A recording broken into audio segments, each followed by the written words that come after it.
भार बंधन मुक्त कैसे होता है, इसको करने के लिए पहले हमें समझना पड़ेगा भार किसको कहते हैं। तो व्यवहार दर्शन के तीसरे अध्याय में भार के ऊपर एक सूत्र दिया हुआ है।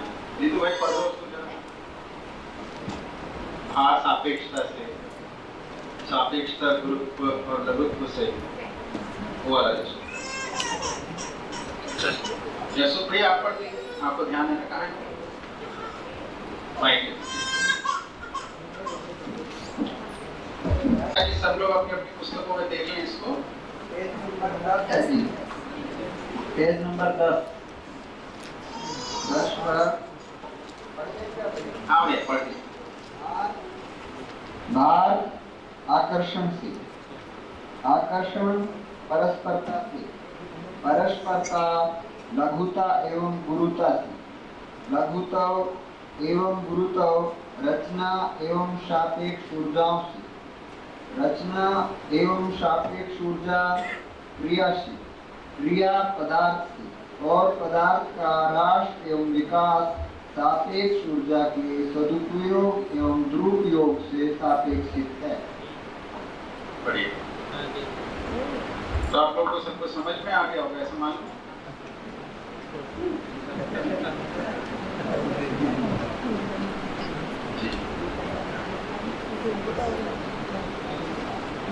तो इसमें लिखा है भार आकर्षण से। ये बात समझ में आती है जो हमारी चर्चा हुई क्लास में। भार आकर्षण से, ये हमारी सुबह बात हुई थी ना, स्पष्ट हुआ दीदी? नहीं हुआ तो फिर से बता दूंगा, उसमें कोई आपत्ति नहीं। एक बार बता दे। बड़ी तो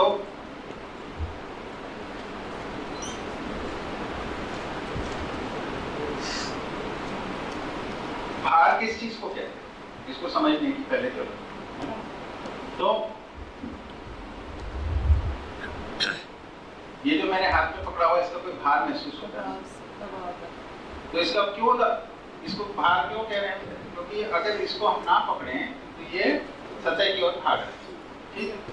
तो यानी ये धरती की सतह की तरफ आकर्षण, आकर्षण की क्या क्रिया है? पास जाने की क्रिया। ये पेन जो है सतह के पास जाना चाहिए, इसमें मैंने बाधा दे दी। ये जो बाधा दी, इससे ये जो पास जाना चाहता है इसका दबाव इस हाथ में महसूस हुआ। ये जो दबाव महसूस हुआ इसका नाम है भार। ठीक है? तो आकर्षण वश ये पास जाना चाहता है, तो ये जो भार है ये आकर्षण से, ये समझ में आता है? ठीक है?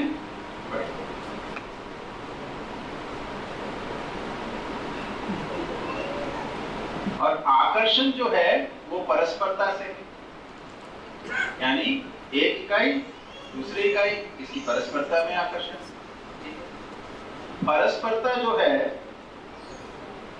वो लघुता एवं गुरुता से। ये लघुता और गुरुता क्या है? तो ये जैसे पेन है, ये बहुत छोटा है धरती के मुकाबले, तो पेन जो है वो धरती की ओर भागता है ना? लघु है वो गुरु की ओर आकर्षित, गुरु की ओर आकर्षित होना है गुरुत्वाकर्षण। गुरु का मतलब बड़ा है ना, तो बड़े की तरफ आकर्षित होना। ये लघुत्व एवं गुरुत्व रचना एवं सापेक्ष ऊर्जाओं से। अब ये बड़ा छोटा कैसे हुआ? तो ये एक रचना है धरती बहुत बड़ी, ये छोटी रचना उससे, और बड़ी रचना के अंदर सापेक्ष शक्तियां बहुत सारी नियोजित है, इसमें थोड़ी कम नियोजित इससे। रचना एवं सापेक्ष ऊर्जा क्रिया। तो जो रचनाएं हैं वो उसके लिए उसके मूल में कुछ क्रिया रहती है, जो सापेक्ष ऊर्जा है उसके मूल में भी कुछ क्रिया है। और क्रिया पदार्थ से, और पदार्थ का ह्रास एवं विकास सापेक्ष ऊर्जा के सदुपयोग एवं दुरुपयोग से सापेक्ष है। तो जो पदार्थ है उसके अंदर विकास कैसे होता है? जब सापेक्ष शक्तियों का सदुपयोग होता है, और उसका ह्रास यानी वो अधिक विकसित से कम विकसित की ओर कैसे जाती है?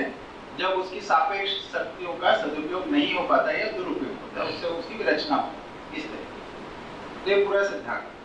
तो ये स्थूल स्तर पे भार को समझने का सिद्धांत है। इसमें बता रहे हैं कि जो भार होता है वो आकर्षण से होता है, आकर्षण बड़े छोटे का इस रूप में रहता है। अब अगर स्थूल स्तर पे भार है तो सूक्ष्म स्तर पे भार का क्या आधार, यानी जो अगर हमारी इस पेन के अंदर कोई भार तो पेन का ढक्कन हटा दे तो भी इसमें भार है ना। अब या और इस ढक्कन में भी कोई भार है, इसका भी टुकड़ा छोटा ले लें उसमें भी भार है।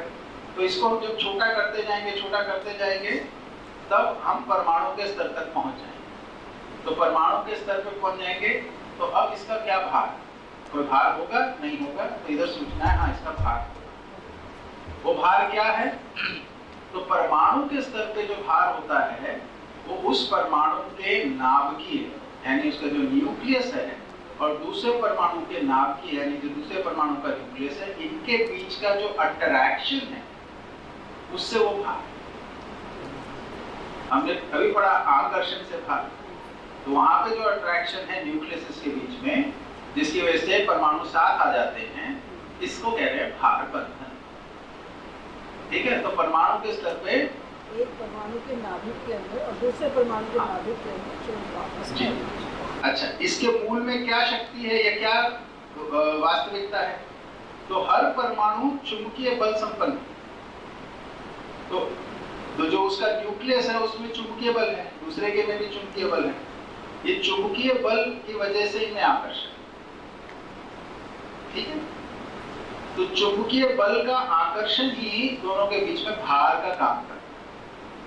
ये पहले हमारे को परमाणु में भार का आधार क्या पता चला, तो चुंबकीय बलवश जो आकर्षण है यही परमाणु के स्तर पर भार का आधार है, पहली बात। ठीक है, ये हो गया। अब सभी गठनशील परमाणुओं में जो नाभिकीय है उसके अंदर बहुत सारे अंश रहते हैं, किसी में 1, किसी में 10, किसी में 50, किसी में 100, किसी में 250, ऐसे हो गए। और इन सब के अंदर चुंबकीय बल संपन्नता है, इससे उन सबका भार होता है।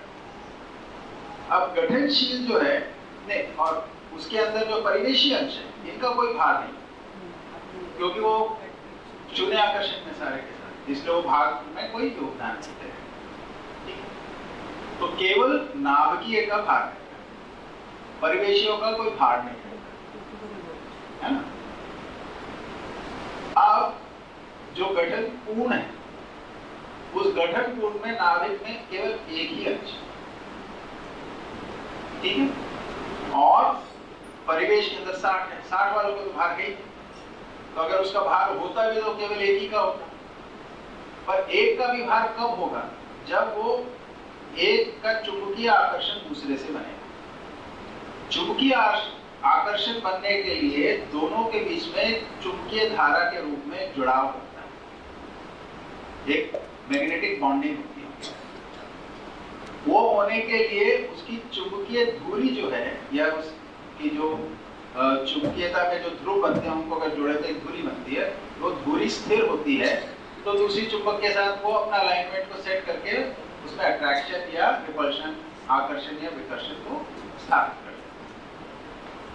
अब ये जो एक नाभिकीय है, क्योंकि ये पूरे के अंदर कंपनात्मक गति के साथ अपनी जो उसकी जो एक्सिस की चेंज होती है, कंपनात्मक गति में हम क्या पढ़ रहे थे कि जो परिवेशी अंश है उसके साथ वो उसके आसपास घूमता है, तो इसकी जो धुरी है वो घूमती है ना। अब ये एक अंश 60 ऑर्बिटल्स पार्टिकल्स के साथ अपनी कोऑर्डिनेशन बिठा रहा है, तो इसकी जो चुंबकीय धुरी है वो बहुत तेजी से घूमने लगती है। इतनी तेजी से घूमने लगती है कि अब ये किसी बाहर के पार्टिकल के साथ चुंबकीय धारा नहीं बनाता है, केवल अपने 60 वालों के साथ उसमें व्यस्त रहता है। इस कारण से अब ये भार बंधन में नहीं आता। ये भार बंधन से मुक्त होने का उसका कारण है। यहाँ पे जो चुंबकीय धुरी इतनी तेजी से घूम रही है, इसको बोल रहे हैं कंपनात्मक गति की अधिकता हो जाती है।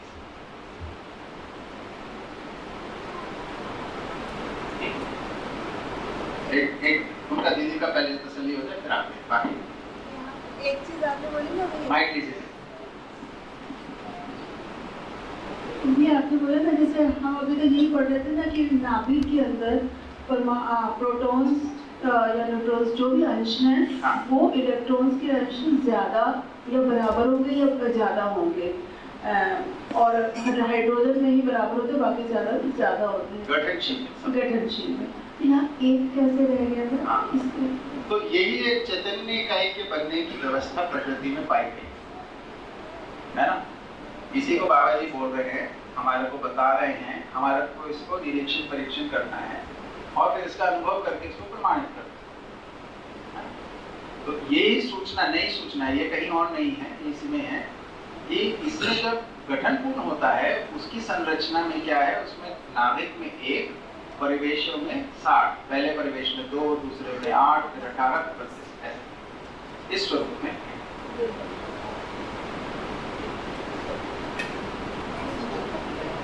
हाँ। वो इसी से संबंधित था जो आपने क्लियर किया कि एक ही क्यों रहा, एक दूसरा कंपनात्मक गति बढ़ने का कारण क्या रहा। तो ये पता चला कि वो गठन पूर्णता की तरफ जाता है तो कंपनात्मक गति एक लेवल तक बढ़ जाती है। उसका सामान्य सी बात है, एक जो है नाभिक में वो 60 के साथ अपने को कोऑर्डिनेट कर रहा है, तो उसके लिए उसके एक्सेस में जो स्पीड बढ़ जाती है। ये जो 60 है वो परिवेशी अंश है, परिवेश मतलब जो नाभिक है वो परिवेशी अंशों के साथ कंपनात्मक गति के माध्यम से न्यूट्रल हो जाता है। नहीं, ऐसा नहीं है। देखिए, कंपनात्मक गति पूरे की बात है ना। जब हम उसको परिवेशी और नाभिक के रूप में देख रहे हैं तो हमने पता था आकर्षण प्रत्याकर्षण वाले सिद्धांत से कंपनात्मक गति। तो परिवेशी अंशों का आकर्षण होता है तो नाभिक प्रत्याकर्षण करता है, उसके फलस्वरूप ये फिर से कुछ करते हैं, फिर उसके फलस्वरूप फिर नाभिक कुछ करता है। तो अब एक के साथ ये चल रहा होता है तो इसकी वजह से इसकी धुरी घूम रही, दूसरे के साथ होता है वो भी कंपोनेंट जुड़ जाता है, धुरी और तेजी से घूमने लगती है। अभी एक ही है ना, इसलिए वैसे गठनशील में बहुत सारे होते हैं तो मिलके कर रहे हो तो उसमें इतनी गति नहीं बनती। इसके अंदर फिर वो 60 के साथ कर रहा है तो गति बहुत तेजी से घूम। तो ये जो धुरी घूम रही है इससे इसकी चुंबकीय धारा इससे बाहर वाली इकाइयों से नहीं बनती, इसकी सारी चुंबकीयता इसी में व्यस्त हो इसके परिवेशियों के साथ, अंशों के साथ। इसलिए अब ये बाहर के साथ कोई भार बंधन नहीं बना और इसके जो परिवेशीय अंश भी सारे के सारे इसके साथ व्यस्त हो गए, इसलिए वो अणुबंधन के अंदर काम नहीं कर रहे। तो ये अणुबंधन और बार बंधन से, लेकिन ये सारी ऊर्जा इसी के अंदर है। अब इसका परिवर्तन होता है, परिमार्जन होता है। ये ऊर्जा जड़ शक्तियों की जगह अब चैतन्य शक्तियों के रूप में व्यक्त होती है। अब ये ताप, विद्युत, ध्वनि, चुंबकीयता इस रूप में व्यक्त नहीं हो रही। अब ये मन, वृत्ति, बुद्धि, आत्मा, आशा, विचार, इच्छा, रितंबरा और प्रमाण इसके रूप में व्यक्त होती है। तो जैसे आप देखते हैं कि एक वो होता है कैटरपिलर, वो देखने में कैसा होता है, फिर उसमें कुछ परिवर्तन आता है और तितली बनती है एकदम अलग प्रकार, जिसको कहते हैं मेटामॉर्फोसिस। तो ऐसा ही है, ये जड़ से चैतन्य एक मेटामॉर्फोसिस की स्थिति।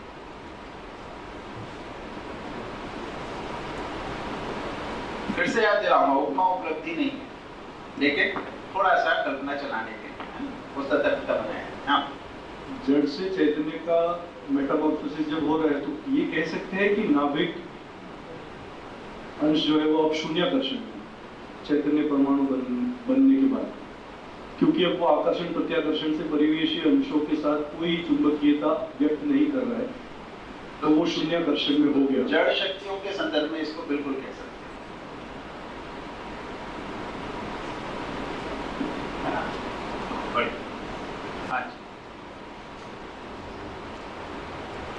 हाँ भैया, क्या बोल रहे हैं? पेज नंबर 10 पे था भैया जी, ये जो क्रिया पदार्थ थे, इसको थोड़ा स्पष्ट कर दें आप। क्रिया पदार्थ से या क्रिया पदार्थ में क्या रहेगा? देखिए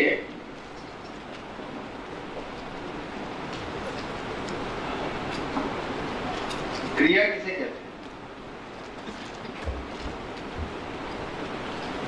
हैं? और पदार्थ किसे कहते हैं? इन दोनों परिभाषा को ध्यान में लें। क्रिया है श्रम गति परिणाम, पदार्थ है पद भेद से अर्थ भेद।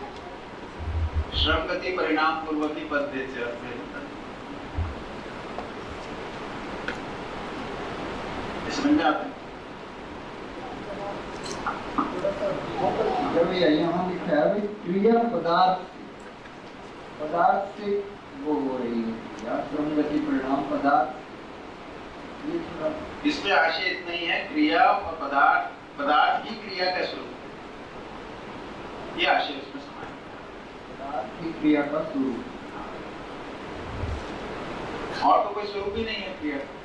आप किसी भी पदार्थ को स्मरण में लाए, या तो यहाँ ये होना चाहिए था क्रिया ही पदार्थ। तो वही मैं कहना चाह रहा हूँ, इसमें क्रिया पदार्थ से जो बोल रहे हैं ना, तो पदार्थ ही क्रिया के रूप में व्यक्त होता है। क्रिया ही पदार्थ है ऐसा भी बोल सकते हैं, क्रिया ही पदार्थ के रूप में व्यक्त होता है ये सभी है। दोनों बातें उसमें। क्रिया और पदार्थ को अलग अलग नहीं किया जा सकता, मतलब क्रिया कहीं पदार्थ से अलग तो हो नहीं सकती। इकाई से क्रिया को अलग तो कहेंगे, पदार्थ इकाई है। हाँ तो क्रिया इकाई से लगा के देखते हैं कितना समझ आता है हाँ ना? हाँ। पदार्थ कहने के थोड़ा कुछ पीछे चला जाता है। इकाई ठीक है। इसको मैं पुरानी पुस्तक में देखूंगा क्या लिखा था, हो सकता है इसको आगे इसको बदला, मैं आपको बता दूंगा। ठीक है। ये इधर हाँ आपने अभी जो गठन पूर्ण का समराइज करके जो परिभाषा है एक बार फिर से बोलेंगे? किसकी परिभाषा? गठन पूर्ण की। गठन पूर्ण की परिभाषा प्रस्थापन विस्थापन से जो मुक्त हो गई है परमाणु, वो गठन पूर्ण परमाणु है। आशा बंधन, युग, भार बंधन और अणुबंधन मुक्त। जो परमाणु हैं, कुछ परमाणुओं में प्रस्थापन हो जाता है, कुछ में विस्थापन हो जाता है, इस क्रिया से मुक्त हो।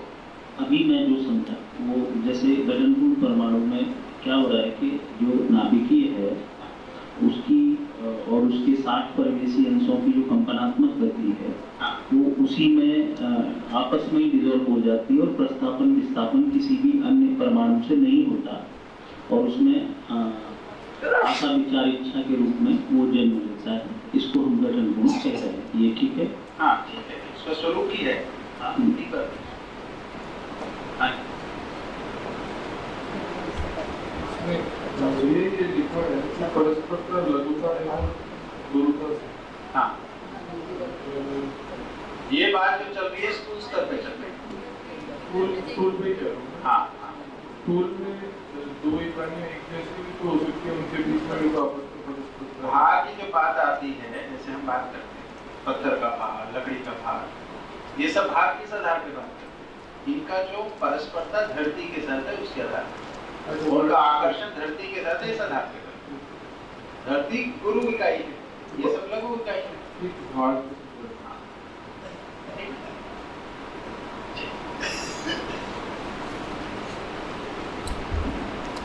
भैया। हाँ जी बताइए। तो गठनशील परमाणु जब गठन पूर्ण होता है हाँ। तो वो भार बंधन अणुबंधन से मुक्त होता है हाँ। और आशा बंधन विचार बंधन इच्छा बंधन से युक्त होता है। आशा बंधन से युक्त होता है ऐसा लिखा है। मानव में जब के स्वरूप में आता है तब विचार बंधन और इच्छा बंधन। तो इसमें आशा बंधन जो है वो नाभिक में हो रहा है या परिवेश में हो रहा है? पूरे परमाणु में हो रहा है, पूरे परमाणु में। जीवन में हो रहा है, जीवन स्वरूप में उसमें आशा बंधन, इकाई स्वरूप में।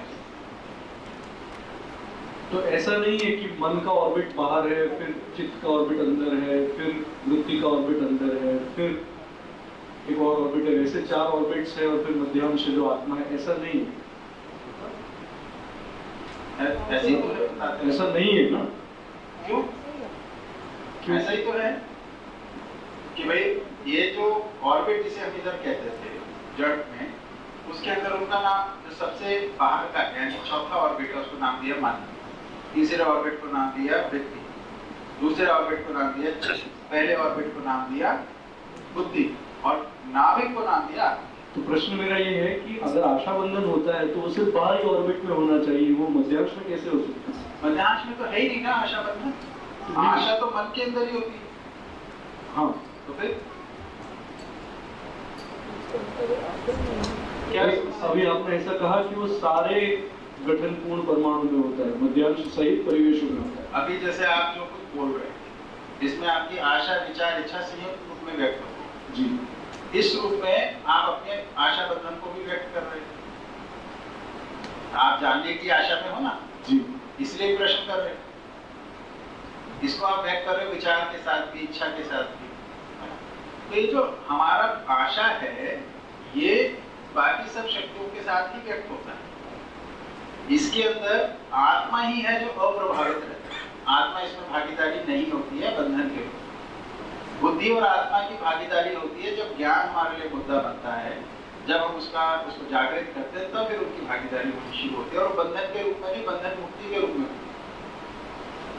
वो कारण क्रियाओं की बात है। पर आप अगर ये मानते हैं कि बाहरी परिवेश का होता है तो उसमें कोई समस्या नहीं है, वो कोई। लेकिन जीवन जो काम करता है संयुक्त रूप में काम करता है, इस बात को ध्यान में बनाए रखते हो, तो भूलना नहीं है, जरूरी बात है ना। समझने के लिए हम मन की आशा, वृत्ति का विचार, मन चित्त की इच्छा की बात करते हैं, पर कल्पनाशीलता के रूप में तीनों संयुक्त रूप में काम करते हैं।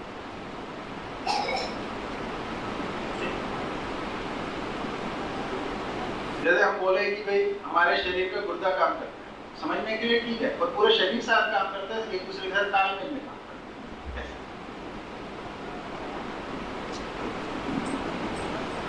जी आगे बढ़े। हाँ जी, एक प्रश्न आया था बीच में ब्रेक में कि ये जो हम बातें कर रहे हैं परमाणु की और ये तात्विक वाले मुद्दे, इनकी समझने की आवश्यकता क्या है? इस पर कुछ चर्चा होनी चाहिए? हाँ जी, या नहीं होनी चाहिए?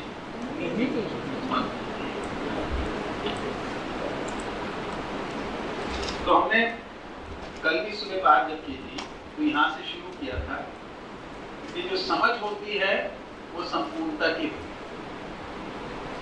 अभी आज की स्थिति में हमारी जितनी पात्रता है उतनी हमारी जिज्ञासा है। ठीक, इस जिज्ञासा के अनुरूप हमारे को वस्तु चाहिए। ये वस्तु हमारे को मिल जाती है। मान लीजिए आपके कुछ प्रश्न होगा, उसका उत्तर मिलता है, उससे आप संतुष्ट हो जाते हैं, उसकी थोड़ी देर खुशहाली। थोड़ी देर में आपका विचार चलता है, उसके आगे का प्रश्न आके खड़ा हो जाता है, अब उसका उत्तर चाहिए है, फिर उसका उत्तर मिल जाता है, थोड़ी देर में आके एक और प्रश्न खड़ा हो जाता है। ये क्रम चलता है। सामान्यतः हमारे अंदर जो प्रश्न बनते हैं, हमारे आसपास जो मुद्दे चल रहे हैं, है ना, हमारे घर, परिवार, समाज, इन सब के मुद्दों को लेकर हमारे प्रश्न होते हैं। इनको बोलते हैं व्यवहारिक। ठीक, क्योंकि ये हमारे रोज की जिंदगी से रिलेटेड है, इसलिए हमारा मन अधिकतर इसी में लगा रहता है। इसी के बारे में हम जानना चाहते हैं, इसी से हम परेशान हैं, इन्हीं को सुलझाना चाहते हैं। ठीक, अब परेशान हैं, इनको सुलझाना चाहते हैं, ये बढ़िया बात है। पर इनको सुलझाने के लिए जो समाधान है, उसके लिए हमारे को चीजों को एकदम उनकी जड़ से समझना पड़ता है। ये ऐसा ही है कि मान लीजिए इस बिल्डिंग में कोई क्रैक आ जाए, है ना, तो क्रैक आ गया तो इसको सुलझाने के लिए हमें फाउंडेशन के लेवल से उस काम को ठीक करना पड़ेगा। हम ऊपर से उसको प्लास्टर कर दें और क्रैक छुपा दें, इससे काम नहीं। तो हर समस्या की जड़ में जाना पड़ता है। तो जड़ में जाते हैं तो उसके अंदर सबसे महत्वपूर्ण मुद्दा बनता है कि मानव जो है, ये जो करता है, करता ही क्यों, ये चाह क्या है? ये मुद्दा बनता है कि नहीं बनता है ना, जिससे परेशान तुमने ऐसा किया क्यों, ऐसा क्यों करते हो?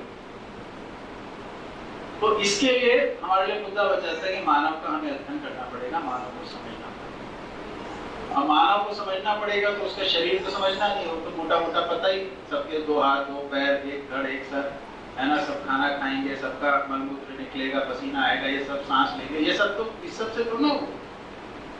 ये तो उसकी मानसिकता है, उसका स्वभाव है, उसकी प्रवृत्ति है है ना, उसकी आदतें हैं, ये सबको समझना पड़ेगा।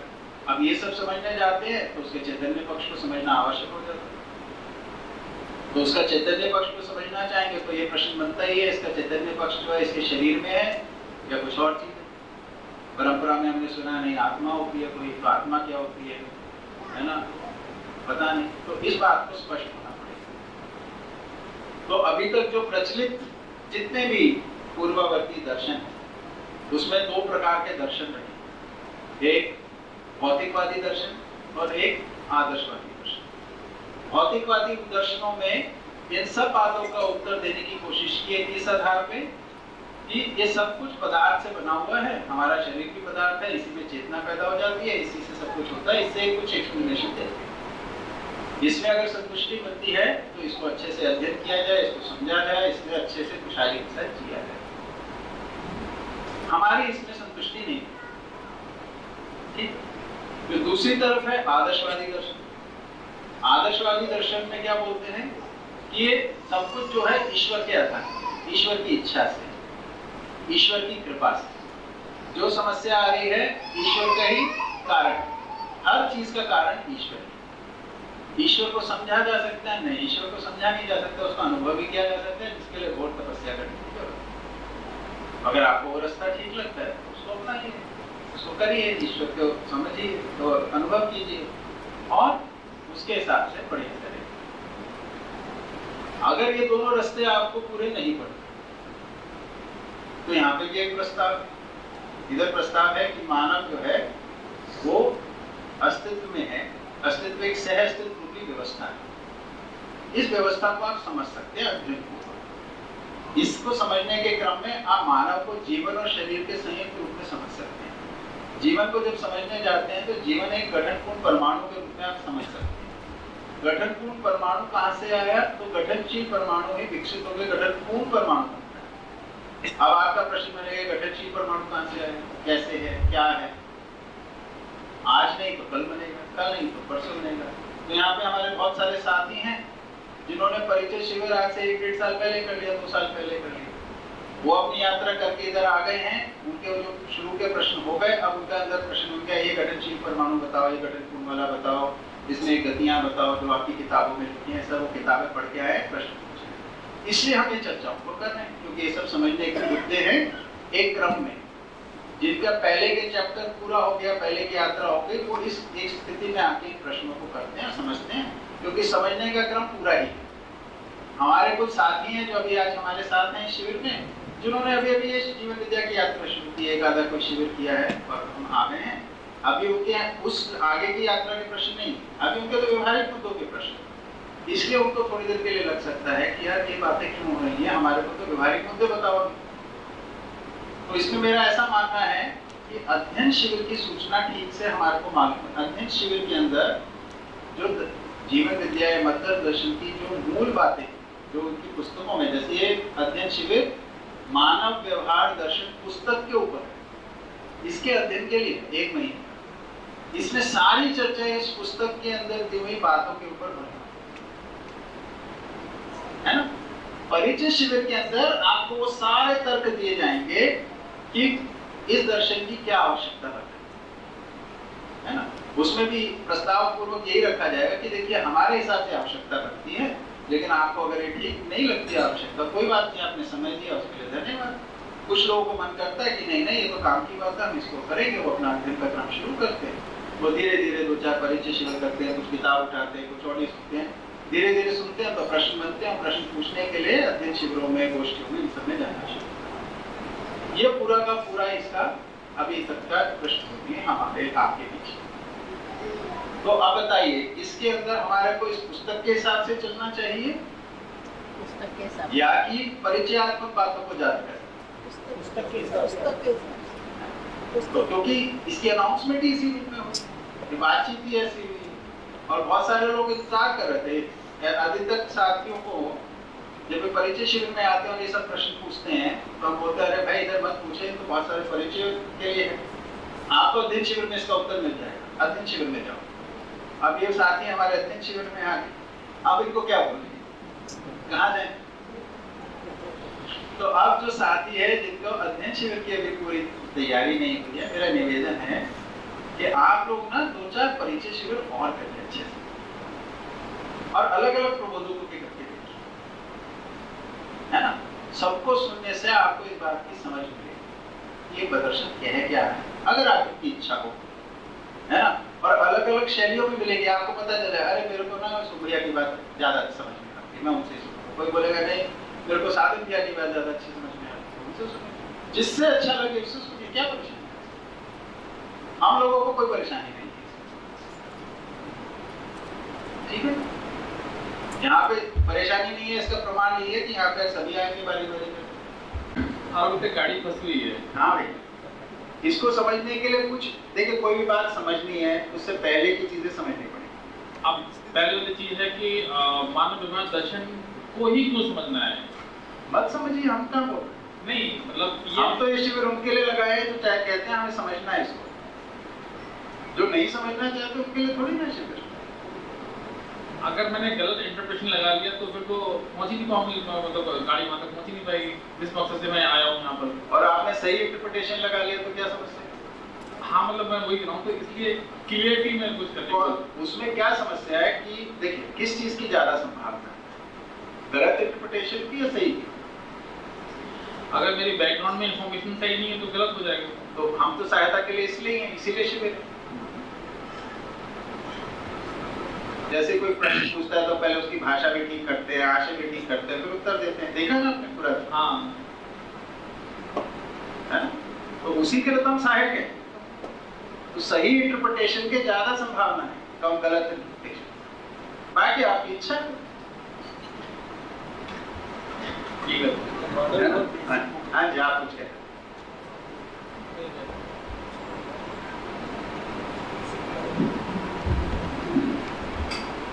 अभी सर के साथ जो चल रहा है हाँ वो हम लोगों के साथ भी चल रहा है, हाँ लेकिन अच्छा सर ये लग रहा है कि जो परिचय शिविर की बातें हैं उसको भी सर आप लोग बता रहे हैं, और जो पहले चार्ट बना हुआ था उस चार्ट में भी चीजों को बता करके, वो चार्ट तो हम लोग परिचय शिविर में ही पढ़े हुए हैं, लेकिन चूंकि अब समय बीत गया है, कोरोना काल में 2 साल बीत गया, 1 साल और बीत गया, तो जो चीजें उस समय पढ़ी गई थी उसकी क्लियरिटी जब सर अभी 2 दिन पहले सोमैया ने भी उसको समझाया था और फिर सर आपने भी उसको अच्छे से समझाया, तो मैं ये जान रहा हूँ कि इस अध्ययन शिविर के साथ साथ जो आप लोग परिचय शिविर की भी बातों को लगातार दोहरा रहे हैं उससे क्लियरिटी हो रही है, और जो चीजें अभी बता रहे हैं अगर समझ में कम आ रहा है तो वो भी सर समझ में आएगा। समय बहुत है और हमारे लगने लगाने की बात,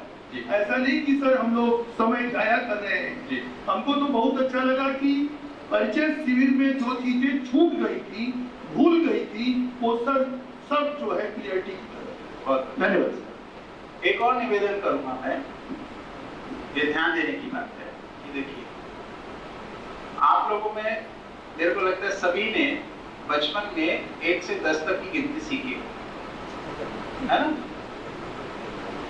सभी ने सीखी थी ना?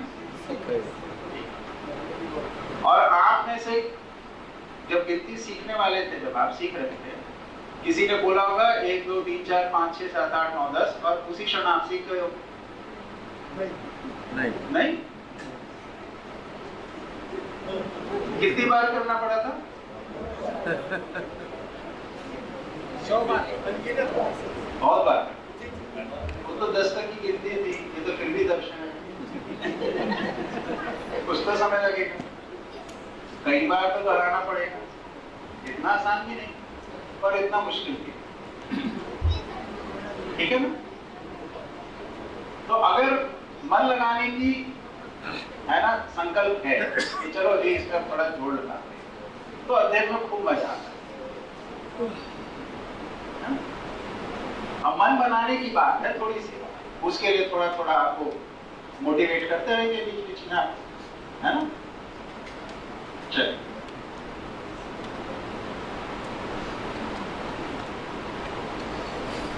आगे बढ़े जी।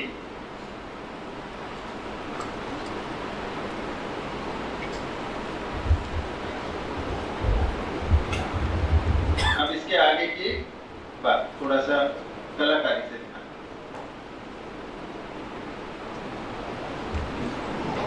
ठीक है, तो गठनशीलता को समझने के लिए हमने अभी बात की थी, मैं उसको पहले दोहरा दूं पीछे वाली, कि गठनशीलता जड़ परमाणुओं में दो प्रकार है, भूखे जड़ परमाणु और अजीब जड़ परमाणु। भूखे कौन से हैं? जिन जड़ परमाणु प्रजातियों में गठन परिवर्तन परमाणु में बाह्य अंशों के समाने की विधि से होता है, इस विधि को प्रस्थापन क्रिया कहते हैं। ये सब प्रकार के परमाणु भूखे कहलाते हैं। जिन पर जड़ परमाणु प्रजातियों में गठन परिवर्तन परमाणु में से कुछ अंशों के बहिर्गत हो जाने की विधि से होता है, इस विधि को विस्थापन क्रिया कहते हैं, और ये सभी प्रकार के परमाणु अजीर्ण कहलाते हैं। ठीक है, भूखे प्रजातियों में कि अधिक भूखा अधिक अजीर्ण, कम भूखा कम अजीर्ण, कम भूखा कम अजीर्ण, कम भूखा न्यूनतम भूखा न्यूनतम अजीर्ण, इसके बीच में कोई ऐसा संभावना बनती ही है जो ना भूखा हो ना अजीर्ण, उसको बोल रहे हैं गठनपूर्ण परमाणु।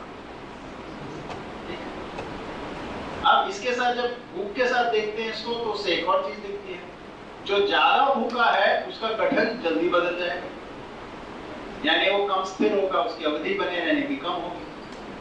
जो कम भूखा होगा उसका गठन परिवर्तन थोड़ी देर में होगा, यानी उसकी बने रहने की अवधि ज्यादा होगी, यानी वो थोड़ी ज्यादा स्थिर है।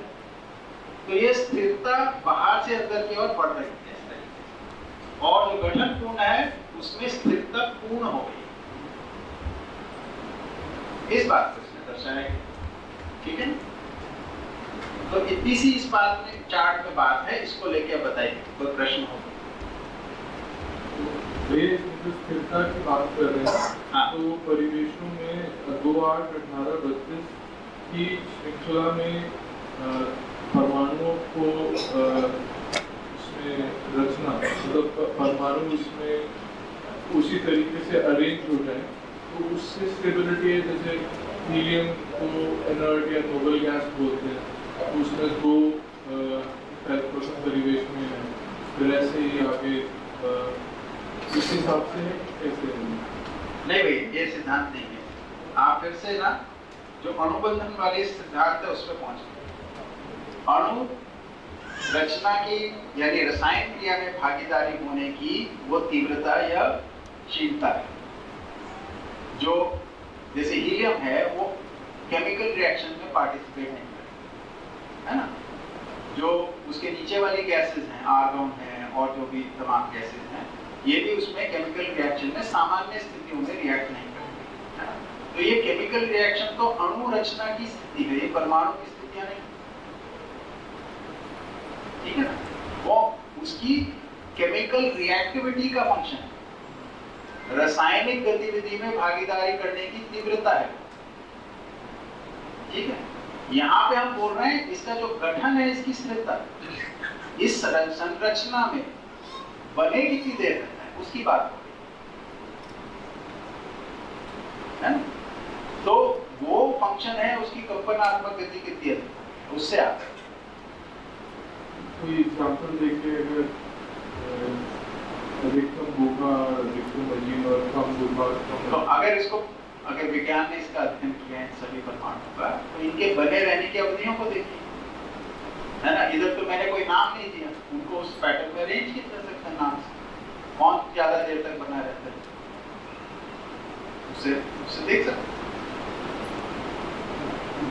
जो ज्यादा देर तक बना हुआ है वो अधिक स्थिर, वो अधिक स्थिर।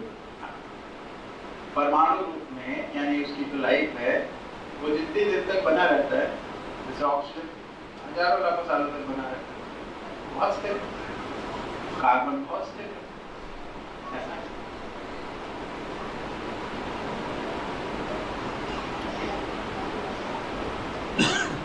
यूरेनियम है, ये अजीर्ण वालों में जल्दी पता चल जाता है क्योंकि उसके अंदर क्या है, उनके अंदर रेडियो एक्टिविटी रहती है, तो वो डीके हो गया, हाफ लाइफ पता चल जाता है कि हाफ लाइफ रिकॉर्ड, तो इतनी देर में आप 1 किलो यूरेनियम रखेंगे, उस समय के अंदर वो आधा हो जाएगा, जितनी समय में आधा हो जाएगा उसको बोलते हैं उसका हाफ लाइफ। अब उसमें उतना वो अब यूरेनियम के स्वरूप में नहीं था, वो किसी और पदार्थ के, ये केमिकल रिएक्शन से नहीं।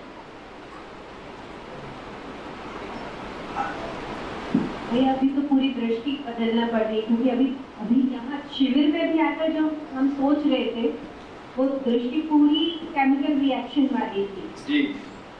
तो मतलब ये हम लोगों को पूरे नए दृष्टि से ही समझना पड़ेगा। बिल्कुल सही बात।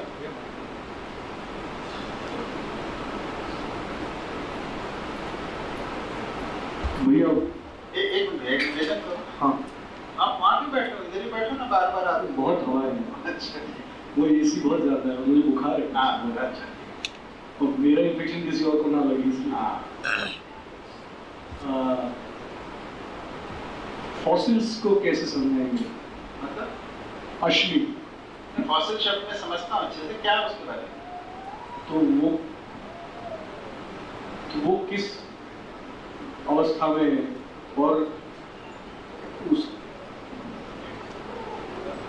वो कहीं जा रहे हैं, वो कभी गठनपूर्ण होंगे या उनका क्या स्वरूप बदलेगा, संरचना बदलेगी? फॉसिल जो है उसकी क्या फॉसिल किसे कह रहे हैं, मैं नहीं समझा। फॉसिल का मतलब मैं बता दूं मैं क्या समझता हूँ। फॉसिल का मतलब होता है जैसे आज से हजारों साल पहले कोई जीव जंतु रहे हो या पौधे हो और वो मिट्टी में या भूकंप आने में दब जाएं, है ना, और उनके जो अवशेष हमारे को पत्थर में या मिट्टी में दबे मिलते हैं उसको बोलते हैं फॉसिल। बिल्कुल। आप क्या कहना चाह रहे हैं उसके बारे में? वो कभी अपनी संरचना बदलेंगे, उसकी क्रिया की अवधि कितनी होगी और वो कभी गठन पूर्णता की ओर जाएंगे? वो पदार्थ अवस्था में स्कूल में है तो कभी होगा नहीं। उसको स्कूल स्तर की रचना, हम तो परमाणु के स्तर पे बात कर रहे हैं।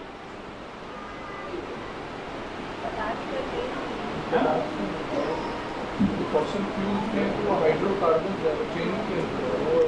फॉसिल फ्यूल अलग ही चीज है ना, वो तो बेसिकली जो पहले जीव जंतु या पेड़ थे वो सब मिट्टी में दब गए, उसके अंदर जो केवल कार्बन बच गया या हाइड्रोकार्बन बच गए उसको फॉसिल फ्यूल कहते हैं।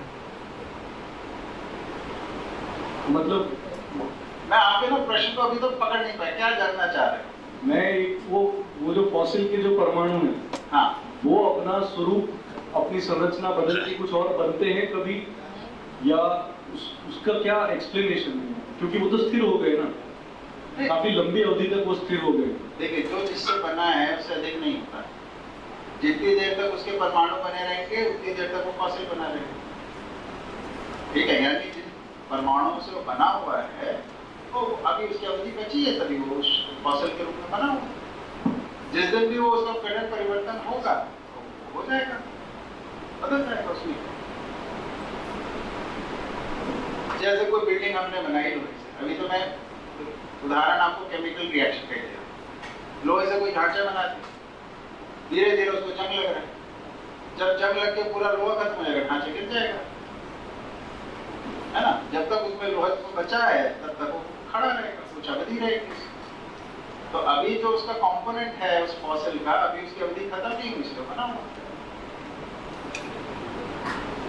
हाँ जी, हाँ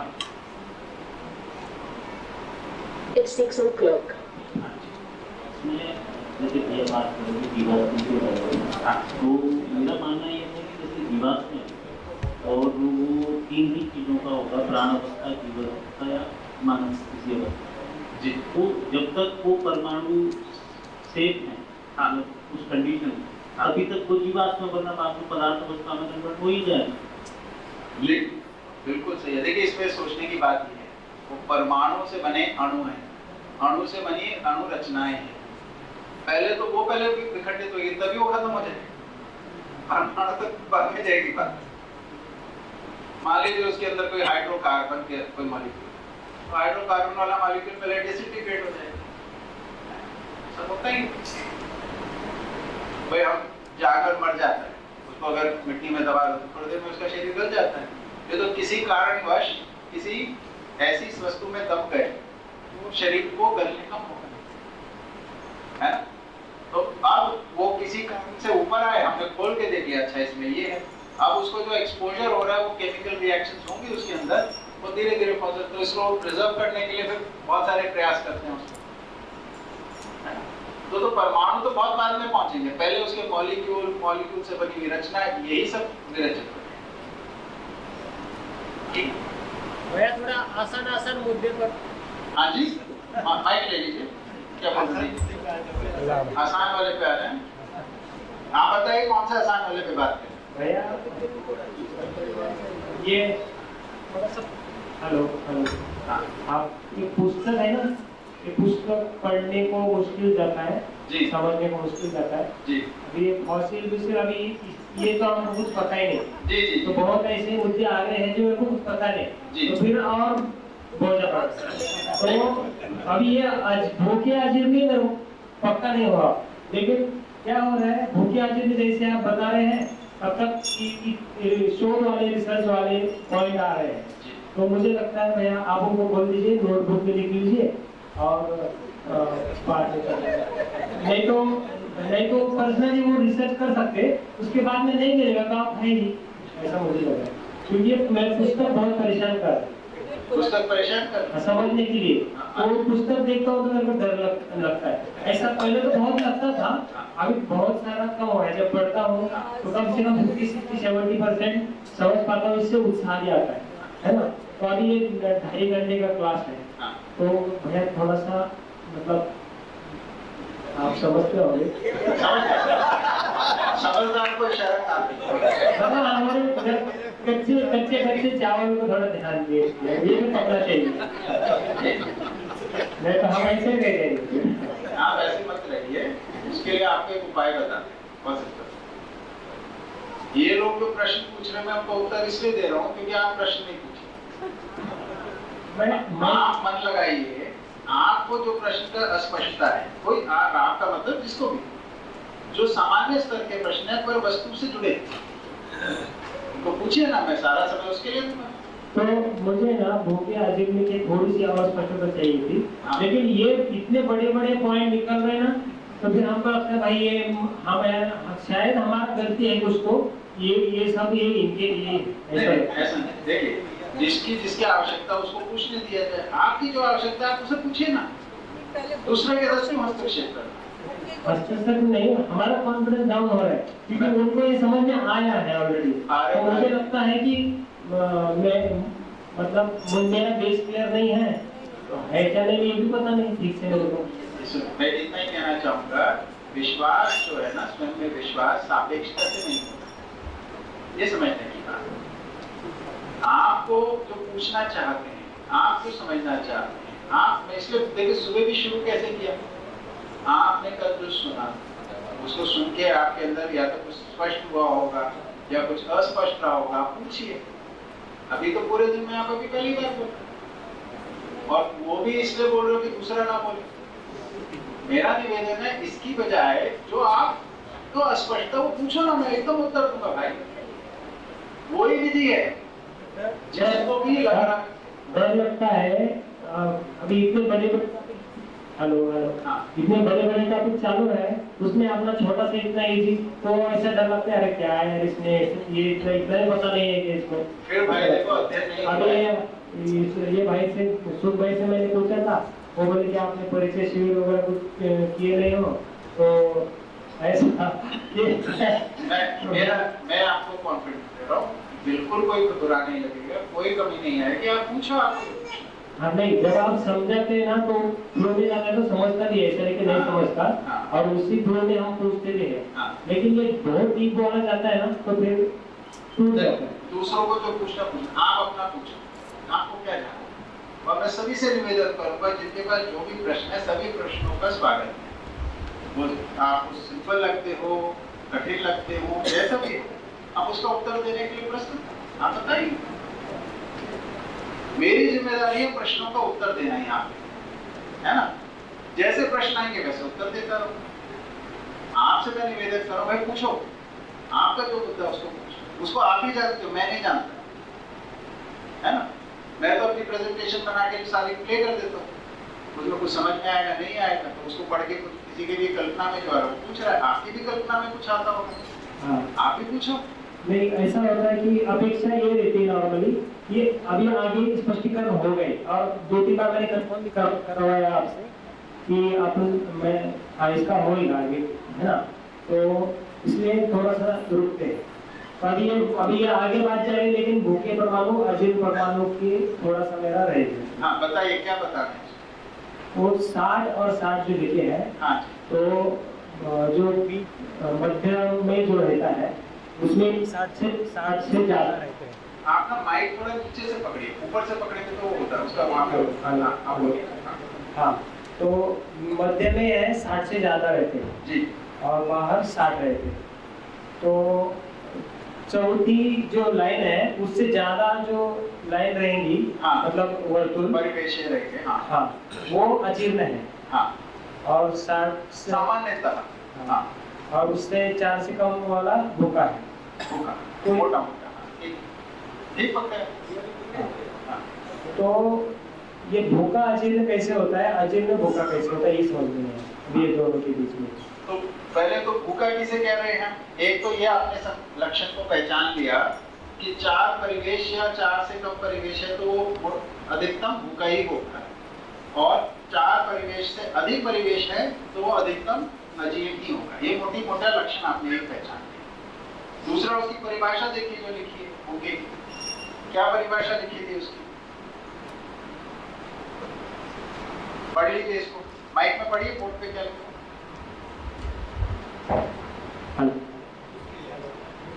हाँ, भूखे की परिभाषा। हाँ, हेलो हेलो। हाँ, वो नीचे से पकड़ेंगे तो आवाज उठेगी। हाँ। जिन जड़ परमाणु प्रजातियों में गठन परिवर्तन परमाणु में बाह्य अंशों के सामने की विधि से होता है, इस विधि को प्रस्थान किया जाता है। पढ़े तो अजीर्ण। ठीक, तो भूखा जो है क्या बोला इसके अंदर? जिन जड़ परमाणुओं में गठन परिवर्तन बाहर से आने वाले अंशों के समा जाने से होता है, ये भूखे परमाणु कहलाते। ये समझ में आता है? अजीर्ण पढ़े। हाँ, ये इसकी परिभाषा है, एकदम प्रिसाइज परिभाषा है। अब ये समाज जाना, हाँ, ये क्यों होता है, कैसे होता है, ये थोड़ा सा क्योंकि गठन पूर्ण नहीं है। पूर्ण होने में ना कुछ समाएगा, ना कहीं बाहर जाएगा। जब तक गठनशील है उसमें किसी समय के बाद तो उसमें गठन का परिवर्तन होना ही। अजीर्ण परमाणु, जिन जड़ परमाणु प्रजातियों में गठन परिवर्तन परमाणु से कुछ अंशों के बहिर्गत हो जाने की विधि से होता है, इस विधि को विस्थापन क्रिया कहते हैं। समझ में आता है? ये मतलब कोई परमाणु है जिनमें से अब इसका गठन परिवर्तन किस विधि से हो रहा है, इसमें से कुछ अंश बाहर चलेगा। इन ऐसी प्रजातियों को अजीर्ण प्रजाति कहते हैं।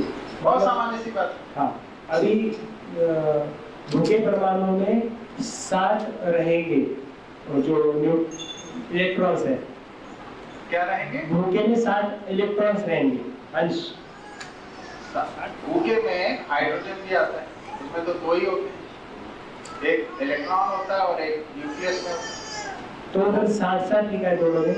हाँ, देखो ये पता चला ना, ये 60 क्या लिखा है? बढ़िया, देखो ये आपको शुरू से ही समस्या कर रहा हूँ। हाँ, क्या लिखा होगा पूछे नहीं, इसमें संकोच नहीं करना। आपके जैसे बहुत लोगों ने नहीं पूछा, उन सबको भी नहीं मालूम क्या लिखा है। भूखे परमाणुओं की 60 प्रजातियां हैं। देखो ये बात कहां से शुरू हो रही है? परमाणु में 121 प्रजाति, इसमें से गठन पूर्ण एक ही है जिसको हम जीवन कह रहे हैं, और गठनशील में 120 हैं प्रजातियां, है ना, जिसमें हाइड्रोजन पूरा पीरियोडिक टेबल आ जाता है ना। उसमें से 60 प्रजातियां भूखी आती हैं और 60 प्रजातियां अजीर्ण में गिरती हैं। ये बात को लिखा है ना। तो जैसे hydrogen, helium, lithium, carbon, oxygen, nitrogen, ये तमाम प्रकार के सब भूखी प्रजातियां, है ना। और वैसे ही लेड हो गया, यूरेनियम हो गया, प्लूटोनियम हो गया, ये सब की सब अजीर्ण प्रजाति। ऐसे वो 60 हैं और ये भी 60 हैं। इस बात को इसमें स्पष्ट हुआ? जो भूखे है उसमें जो अंशों का जो नंबर है उसका कोई जरूरत नहीं, बस जो मध्य में रहेगा उसमें ज्यादा रहेंगे गठनशील में, गठनशील में वो भूखे अजीब दोनों में समान। हाँ, ज्यादा रहेंगे ये कंफर्म है। हाँ। लेकिन जो भूखे हैं उसमें उसमें कम रहेंगे, मतलब कितना कम रहेंगे? नहीं, तो भूखे हों या अजीर्ण हो, परिवेश में जितने अंश हैं नाभिक में उतने या उससे अधिक ही रहेंगे। ठीक है, ये तो हो भूखे गया। में भी और अजीर्ण में, हाँ। दोनों। तो थोड़ा सा नंबर में कुछ डिफरेंस बता कर सकता हो क्या भूखे और अजीर्ण में? हाँ, तो भूखे और अजीर्ण का जो मोटा मोटा डिफरेंस था, जो आपने पहली वाली बात की कि भाई उसके अंदर 4 परिवेश और 4 से कम परिवेश होंगे तो वो भूखे की श्रेणी में गिना जाएगा। और उसमें कितने अंश होंगे इसकी कोई बस देखिए, जिसमें एक ही परिवेश होगा उसमें अधिकतम 2 परमाणु होते हैं, जिसमें 2 परिवेश होते हैं, पहले में 2 दूसरे में 8, यानी अधिकतम 8 हो सकते हैं। जिसमें 3 परिवेश होंगे, पहले में 2 दूसरे में 8 तीसरे में 18, कितने हो गए? 28। और जिसमें 4 परिवेश होंगे, पहले में 2 दूसरे में 8 तीसरे में 18 और चौथे में 32, कुल मिला के कितने हो गए? 7। ऐसा तो परिवेश में इतने मोटा मोटा है ना, मतलब कंफर्म इतने होने चाहिए, ऐसा कुछ नहीं है, कम ज्यादा नहीं हो सकते, थोड़ा ज्यादा ऊपर नीचे हो सकता है ऐसा, पर ये परिवेश की संख्या ऐसे ही होगी। ठीक है। अब ऐसे भी परमाणु होते हैं जिसके 2 परिवेश हों, पहले परिवेश में 2 हैं और दूसरे परिवेश में भी 2 ही हैं, या दूसरे परिवेश में 4 हैं, या दूसरे परिवेश में 6 हैं, या 5 हैं, या 7, ऐसे भी सब परमाणु की प्रजाति है। मतलब परमाणु अंशों की नंबर का कोई यहाँ पे एक फिक्स फॉर्मूला नहीं है कि इतने ही रहेंगे, ये सब अलग अलग प्रजातियों के रूप में है। हाँ, प्रजाति की संख्या उनकी चेंज होती रहेगी। तो हर प्रजाति के अंदर परमाणु अंशों की संख्या बदल जाती है। तो हाइड्रोजन के अंदर 2 हैं, हीलियम के अंदर 4 हैं, ऐसे करके तमाम, कार्बन के अंदर 18 हैं, ऑक्सीजन के अंदर 24 हैं, इस तरीके से बनता है। और जो अजीर्ण है उनमें ज्यादा ही रहेंगे, 7 से, उसमें बहुत सारी संख्या है, 7 से ज्यादा रहेंगे ना? 60 नहीं 100 से भी ऊपर होती है अधिकतर, 100-150 से भी ऊपर होता है। हाँ, 1-2 लोग, हाँ पहले बात कर रहे हैं।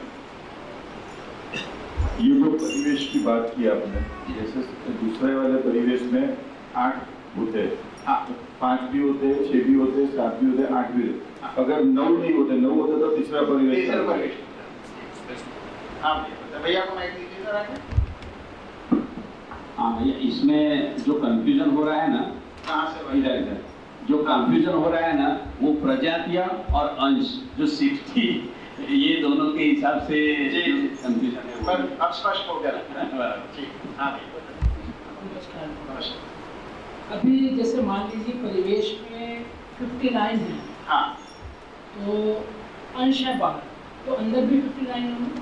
नहीं, 59 से अधिक ही होंगे, अधिक या कम से कम 59? अगर गठनशील परमाणु, गठनशील है क्योंकि 59 ही है तो उसमें। गठन पूर्ण होते ही हाँ, अंदर एक रहेगा? हाँ, ये क्या कमाल हो रहा है?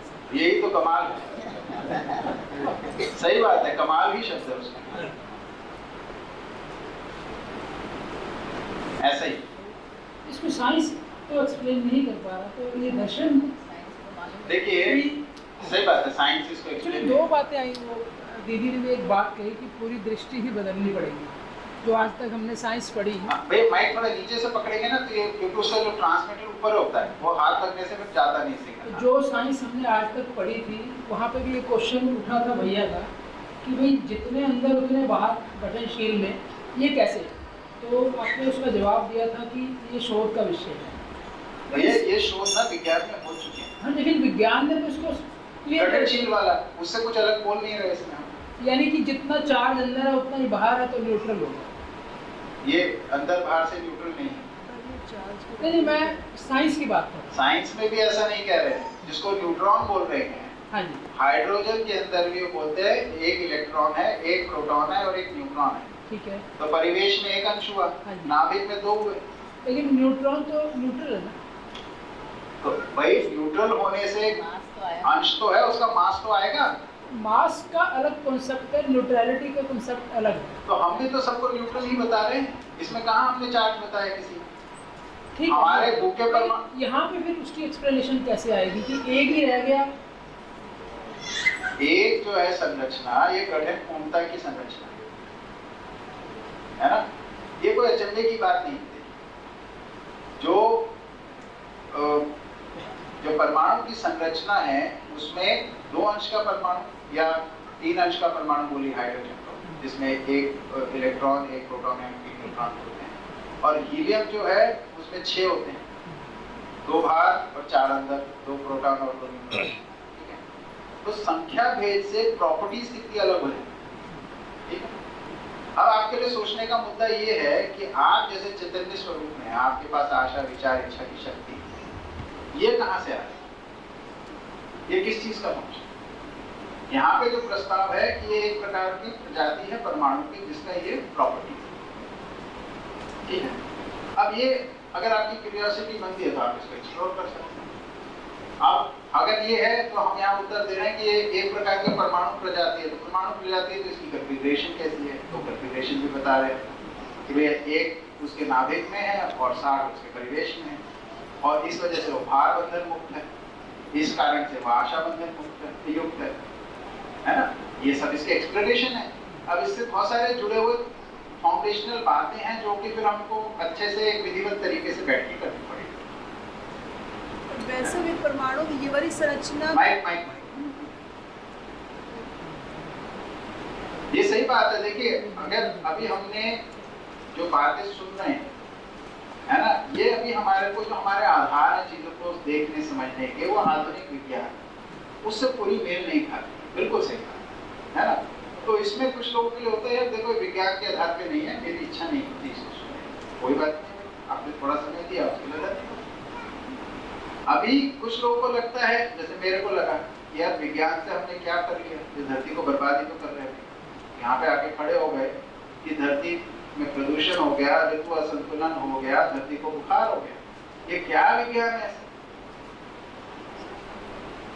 तो इसका विकल्प क्या हो? तो विकल्प के रूप में प्रस्ताव है, ये बोलता है कि भैया आप प्रकृति के साथ भी संबंध पूर्वक जी सकते हो और मानव के साथ भी संबंध पूर्वक जी सकते हो, यानी लड़ाई झगड़ा भी खत्म और प्रकृति का को नष्ट करना, विनाश करना, ये भी खत्म। ये तो फिर बोला यार ये तो कमाल की बात है, इसको तो इसमें तो टाइम लगा के देखना चाहिए, अगर संभव हो तो क्या बढ़िया बात। इस विधि से हमने इसमें मन लगाया, इसमें जितना मन लगाते गए इसके अंदर बहुत सारी बातें जुड़ती गई। इसमें जितनी बातों का ताना बाना परमाणु के स्तर से लेकर अनंत ब्रह्मांडों के स्तर तक जुड़ता है, ये किसी दर्शन में नहीं मिला। इससे मेरे को लगा कि अगर ये एक आदमी की कल्पना तो नहीं, इसमें कोई ना कोई सच्चाई तो है, शुरुआत की बात। फिर जितना जितना अध्ययन करते गए उसके प्रति उतना उतने आश्वस्त होते गए, इसलिए मन लगा। इसमें जो अपने अंदर सुधार देखा उसके आधार पे लगा यार ये तो मेरे को इतना आराम दे रहा है, दूसरों को क्यों ना दे, उनके साथ शेयर किया जाए, उस आधार पे आप लोगों के साथ शेयर करें। ठीक लगे तो अपना ही, नहीं तो कोई बात नहीं, क्या परेशानी। आप सब अच्छे लोग हैं तभी तो ऐसी बातों को सुनने आए। भाई जीवन विद्या के नाम से कोई मौज मस्ती करने वाला तो इधर नहीं आएगा ना, कोई दुकानदारी चलाने वाला तो इधर नहीं आएगा कि मेरा मुनाफा बढ़ जाएगा, कुछ हो जाएगा, इसके लिए थोड़ी ना आएगा कोई जीवन विद्या शिक्षक। कोई अच्छी बात को समझने के लिए, कोई सामाजिकता को समझने के लिए, अच्छे से जीने के लिए, कोई समस्या को दूर करने, ऐसी बातों को ढूंढने के लिए तो आएगा। और उसको धीरे धीरे जो है हम देखेंगे कि सभी के साथ हमें इस पे विश्वास बनना शुरू हो जाएगा। देखिए इसके अंदर हमारे को कोई आवश्यकता बननी चाहिए मानने की या इसका अध्ययन करने की, है ना। वो आवश्यकता हमारे सामने कब बनती है? जब हमारे पास कोई ऐसा मुद्दा हो जिसका हम उत्तर खोज रहे हैं और उसका उत्तर हमारे को जो प्रचलित चीजें हैं उसके नाम मिल रहा है। तो बहुत सारे लोग हैं ऐसा उत्तर को खोजते हुए आ जाते हैं। कुछ लोग ने बताया कि दूसरे परिवेश में 9 अंश होते हैं तो तीसरा नया परिवेश बना लेता है। हाँ ठीक है, तो इसके हिसाब से हर एक परिवेश की एक कैपेसिटी है, तो वो कैपेसिटी ज्यादा होता है तो नया परिवेश बनाता है। तो फिर वो अधूरे जो अंश छोड़ता है तो किस पेज पे, अगर नया परिवेश नहीं बना सकता तभी अंश छोड़ेगा। तो उसको जरा समझे कि समझो कि 2 परिवेश है और 9 अंश हो गए, तो वो इसी पॉसिबिलिटी नहीं है कि वो परमाणु को छोड़ के दूसरे परमाणु के साथ जोड़ जाए। ऐसा उसका क्या कारण है कि जैसे नाभिक है नाभिक के प्रभाव क्षेत्र में ये परिवेश है ना। प्रवेश बना लेने का मतलब क्या है कि भाई अगर 2 ही अंश होंगे तो वो एक दूरी पे घूमेंगे, जितनी दूरी यहाँ पे घूमेंगे। 2 से अधिक हो गए तो इसमें भी घूमेंगे, 8 से अधिक हो गए तो इस दूरी पे भी घूमेंगे, है ना। इस विधि से चलता है। तो इतनी पास में इतने ही अंश आएंगे, इतनी पास में इतने ही अंश आएंगे और इतनी पास में इतने ही अंश आएंगे। पहले अंदर वाले में आएंगे, फिर बाहर वाले में, फिर बाहर वाले में। अब जैसे जैसे ये जो दूरी बढ़ती जाती है, नाभिक का प्रभाव जो है कमजोर होता है। तो 5वें परिवेश में उनको नियंत्रित रखना उसके लिए इतना संभव नहीं है। ऐसी स्थिति में वो बाहर चले जाते हैं और इसका परिवर्तन। आपने सुबह बताया था कि बाहर नहीं जाए, इसलिए वो दबाव के कारण अंदर वो कुछ सीमा तक होता है। मैं बोला कुछ सीमा तक, उस सीमा तक वो चलता है, लेकिन एक सीमा के बाद वो काम हो जाता है।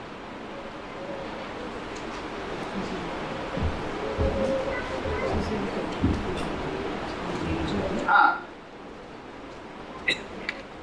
तो भैया हाँ या ये तो अगर एक कार्बन का जो भी टोटल हो, मान लीजिए कार्बन का C12 का 18 मान,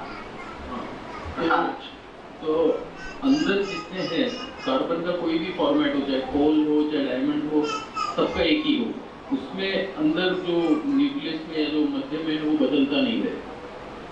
तो वो बदलने, जो न्यूक्लियस में बदलने के लिए वो आइसोटोप वाली बात होती है, उसको अभी थोड़ी देर के लिए छोड़ देंगे।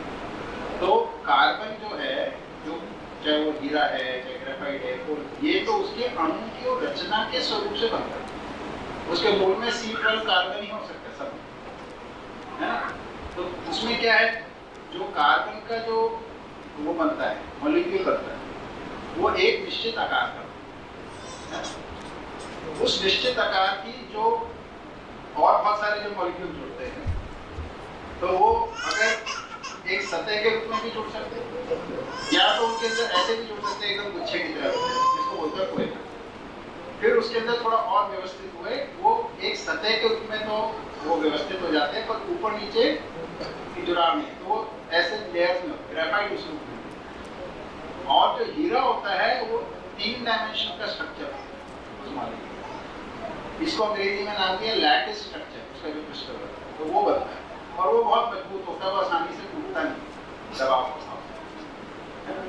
तो ये जो है ये परमाणु के पर स्वरूप की चीज है। उस सब में कार्बन ही है, और परिवेश में 6 ही अंश हैं और नाभिक में 12 ही अंश सब।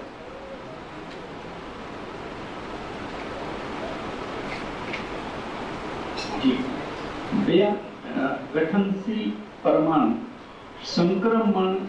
संक्रमित होकर या संक्रमण से गठन पूर्ण बना, तो इसमें थोड़ा ये संक्रमण वाला हिस्सा है, ये यहाँ पे इसको क्लियर करें। यहाँ पे संक्रमण जो शब्द है ना, इससे एक निश्चित आशय में प्रयोग किया जाता है। सामान्य तौर पे लोग भाषा के अंदर संक्रमण बीमारी के लिए भी कहते हैं, तो उस अर्थ में नहीं। यहाँ कहने का आशय है ऐसा परिवर्तन जिसके अंदर रिवर्स गियर नहीं। अगर ये एक बार हो गया उस इकाई में तो अब ये वापस नहीं आएगा।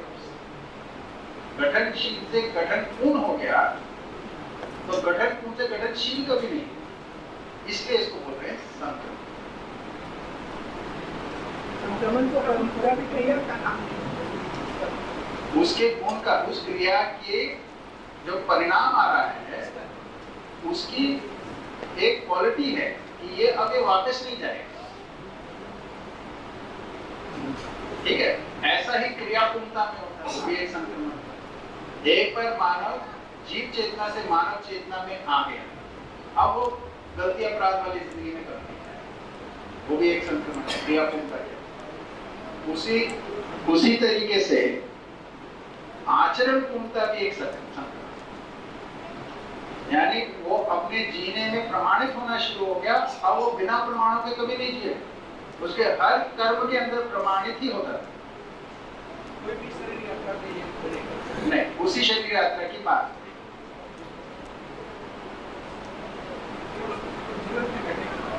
घटेगा जीवन में उसकी अभिव्यक्ति मानव रूप में।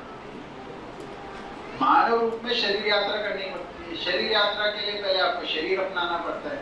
शरीर अपनाते वक्त आपको शरीर के साथ तदाकार होना पड़ता है। शरीर के साथ जब आप तदाकार होते हो तो यही मानते होते हो मैं शरीर।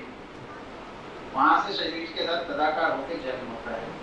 अगर जहाँ जन्म हुआ है वहां पे ये मानवीय शिक्षा स्थापित होगी तो आपको थोड़ी देर में समझ में आ जाएगा 5, 7, 10 साल की आयु तक कि अरे मैं तो जीवन और शरीर का संयुक्त रूप हूँ, मैं शरीर नहीं हूँ। और अगर ऐसी शिक्षा स्थापित नहीं होगी तो आप भी अपने को, आपके माता पिता भी शरीर मानते हैं अपने को, बच्चे को भी शरीर ही मानेंगे, बच्चा भी अपने को शरीर मानेगा, वैसे पूरी जिंदगी बिताते।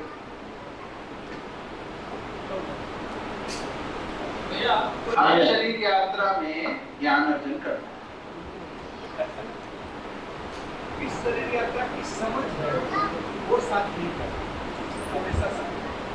इस शरीर यात्रा की प्रवृत्तियां साथ जाती। आपको समझ प्राप्त करने की प्रवृत्ति है, ये आपके साथ जाएगी। अगर आपको समझदारी नहीं मिलती है तो आप अपना अनुसंधान कर डालो। ये आप दूसरी शरीर यात्रा में समझ को ही खोजोगे, ये आपकी प्रवृत्ति में आ गया। आप नासमझी में जीने को नहीं स्वीकारोगे। जैसे मैंने स्वीकार लिया या कुछ लोग स्वीकार लेते हैं कि भाई नासमझी में ही जिंदगी बिता रहा, क्या कर सकते। ऐसा व्यक्ति जिसने ज्ञान अर्जन कर लिया एक शरीर यात्रा में, अगली शरीर यात्रा में नासमझी में जीना स्वीकार नहीं होगा। उसके लिए हमेशा प्रयास करता रहेगा कि कैसे ज्ञान अर्जन करें। व्यवस्था में यही है, बिल्कुल। इसलिए तो हम शिक्षा व्यवस्था स्थापित करना चाहते हैं। शिक्षा में आ जाएगा तो आप हम दोबारा आएंगे, हमें फिर मिल जाएगा समय। इतना श्रम नहीं करना पड़ेगा।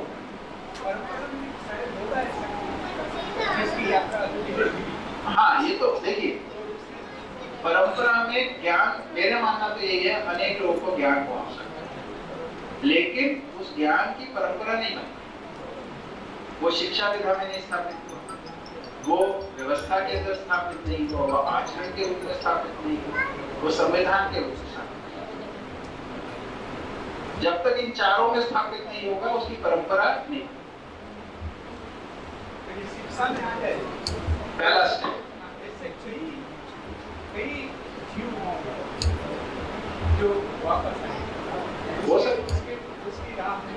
हो सकता है, बिल्कुल बिल्कुल। ऐसी सब कल्पना अच्छी सुंदर सुंदर की जा सकती है।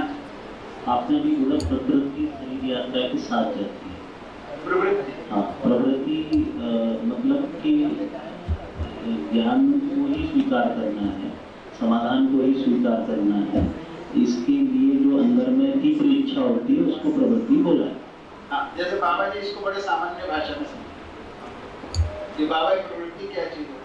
बोलता दूध पीने वाला जहाँ दूध मिलेगा वहां जन्म लेना चाहता है, दारू पीने वाला जहाँ दारू मिलेगी वहां जन्म लेना चाहता है। उसकी अपनी प्रवृत्ति,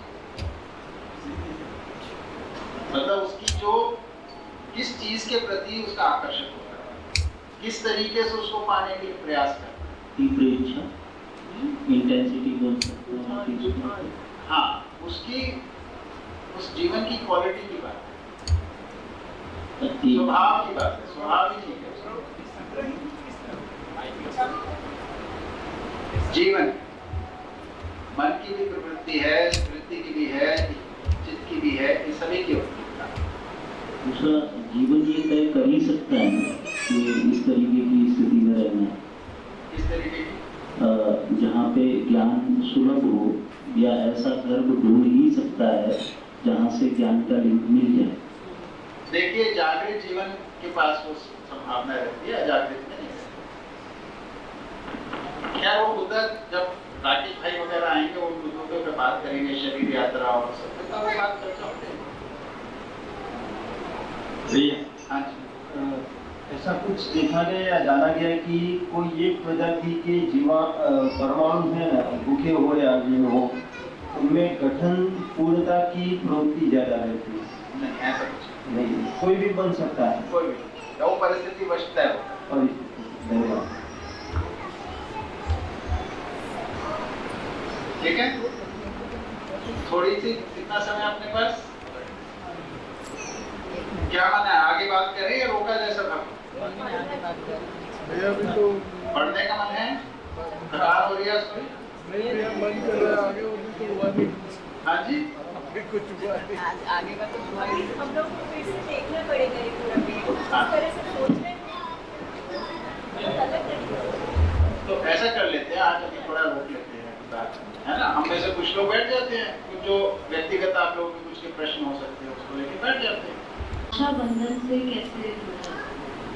मतलब देखिए, उसको व्यक्त होना है, उसमें जो इकाई है ना, वो सहस्तित्व प्रवृत्ति के साथ है सब कुछ, क्योंकि भीगा डूबा गिरा इसलिए उसमें सहस्तित्व प्रवृत्ति। अब वो भार बंधन से मुक्त हो गया, अणु बंधन से मुक्त हो गया, तो अब वो उसके पास जड़ विधि से तो कोई क्रिया करने का तरीका बचा नहीं। अब उसको अपने अंदर जो भी कुछ है, इसको अपने होने को व्यक्त करना है। इसके लिए उसमें पहले जीने की आवश्यकता, मैं हूँ, इसको व्यक्त करने के लिए वो जीव शरीर के साथ चलता है, इसको बोला जीव की आवश्यकता, जिससे अपने होने को व्यक्त करता है। ठीक है, अब जब जीने की आशा जहाँ पे पूरी हो गई और सुख की आशा जागृत हो गई, वहां पे सुख की आशा को प्रमाणित करने के लिए अब शरीर यात्रा है ना, कि मैं सुखी कैसे होता, इसके लिए पहले क्या है, सिंपल है, मैं जी कैसे। तो पशु है, जीने के अर्थ है, खाना पीना खाया, पेट भर गया, आराम कर। आदमी के लिए खाना पीना खाया, इसमें आराम नहीं होता, अब सारी समस्या खड़ी हो जाती है, अब क्या करें, है ना? सारी खुरापात खाना खाने के बाद ही करें। तो शरीर की आवश्यकता पूरी होने से मानव की तृप्ति नहीं, उसको अपने चैतन्य पक्ष की तृप्ति चाहिए, जबकि जीवों में शरीर की तृप्ति से उसकी तृप्ति पूरी हो जाती है। तो उसको बोला, जहाँ पे शरीर की तृप्ति पूरी हो जाती है उसको बोला जीने की आशा, और जहाँ पे चैतन्य पक्ष की तृप्ति चाहिए उसे बोला सुख की आशा। दूसरी भाषा में एक को बोला कि इसके अंदर आनंदमय कोश सक्रिय हो, उसी बात को अलग भाषा में बोला, और मानव के अंदर विज्ञान में कोश हो। उसमें क्या अंतर है? आनंद में कोश के अंदर क्या है, वो अपने अनुकूलता प्रतिकूलता के रूप में सुख दुख को देखता है, और मानव जो है उसके अंदर विशिष्ट ज्ञान, यानी चीजों का कारण क्या है, उसका अर्थ क्या है ना, उसका प्रयोजन क्या है, ये मानव को संतुष्ट करता है, इसी में उसका परमान है, इसलिए वो विशिष्ट ज्ञान के लिए, तो उसको विज्ञान बोला, विज्ञान में ये उसी बात को अलग भाषा में ऐसे बोला।